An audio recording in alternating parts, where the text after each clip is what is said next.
ఇక 57,940 కోట్ల రూపాయలతో రాజధాని పనులు ప్రారంభం కానున్నాయి. ఒక్క అమరావతిలోనే 49,040 కోట్ల పనులకు మోదీ శ్రీకారం చుడతారు. అదేవిధంగా 8,000 కోట్ల విలువైన కేంద్ర ప్రాజెక్టులకు ప్రధాని శంకుస్థాపన చేశారు.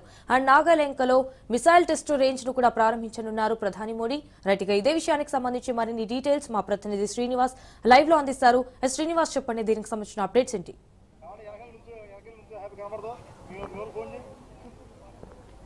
సంజన, గత కొన్నేళ్ల నుంచి కూడా రైతులు కళ ఆంధ్ర రాష్ట్ర ప్రజలు మరకాసేపట్లో నెరవేరుందన్నట్లు కూడా చెప్పొచ్చు. ఎందుకంటే గత కొన్నేళ్ల నుంచి కూడా అమరావతి పనులు పూర్తిగా మరుగున పడిన నేపథ్యంలో రాష్ట్రంలో ఎన్డీఏ ప్రభుత్వం అధికారంలోకి వచ్చిన తర్వాత రాజధాని నిర్మాణం చేపట్టాలనే ఒక కేవలం సదుద్దేశంతో ఎంతో హార్డ్ వర్క్ చేసిన తర్వాత ఇప్పుడు ఈ స్థాయికి వచ్చిందని కూడా చెప్పొచ్చు. అయితే గతంలో ప్రధాని నరేంద్ర మోడీని ఏ విధంగా అయితే అప్పట్లో అధికారంలో టీడీపీ అధికారంలో ఉన్నప్పుడు ఏ విధంగా అయితే నరేంద్ర మోడీని రాజధాని పనులు శంకుస్థాపన కార్యక్రమానికి ఏ విధంగా అయితే పిలిచారో ఇప్పుడు కూడా ఒక కొన్నేళ్ల విరామం తర్వాత మళ్ళీ రాజధాని నిర్మాణ పనులను మళ్ళీ నిర్మించేందుకు కూడా అవసరమైనటువంటి శంకుస్థాపన కార్యక్రమాన్ని కూడా రాష్ట్ర ప్రభుత్వం ఎంతో ప్రతిష్టాత్మకంగా చేపట్టిందని కూడా చెప్పొచ్చు. ఈ నేపథ్యంలో రెండోసారి కూడా ప్రధాని నరేంద్ర మోడీ చేతుల మీదనే ఈ కార్యక్రమాన్ని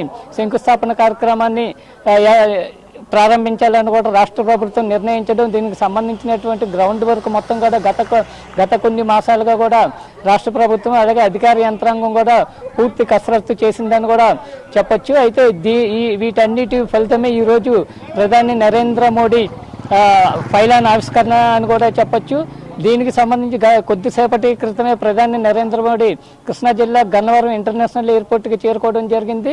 మరి కాసేపట్లో అమరావతి రాజధాని ప్రాంతమైన అమరావతికి సభావేదిక వద్దకు నరేంద్ర మోడీ చేరుకోనున్నారు. అయితే ఈ ప్రత్యేక హెలికాప్టర్ ద్వారా గన్నవరం ఎయిర్పోర్ట్ నుంచి ప్రధాని సెక్రటేరియట్ వద్ద ఏర్పాటు చేసినటువంటి హెలిప్యాడ్ వద్దకు చేరుకోనున్నారు. అప్పటికే ప్రధాని రాకకు ముందుగానే సీఎం చంద్రబాబుతో పాటు డిప్యూటీ సీఎం పవన్ కళ్యాణ్ వీళ్ళందరూ కూడా సెక్రటేరియట్ దగ్గర ఉంటున్నారు. వీళ్ళు ప్రధాని వచ్చిన తర్వాత కాసేపు రాకముందు వీళ్ళందరూ ఉండి ప్రధానమంత్రి రాగానే అతన్ని ఘన స్వాగతం కలిపి ఆహ్వానించడంతో పాటు ప్రత్యేక కాన్వాయ్ ద్వారా సభా వేదిక వద్దకు వెళ్లడం జరుగుతూ ఉంది.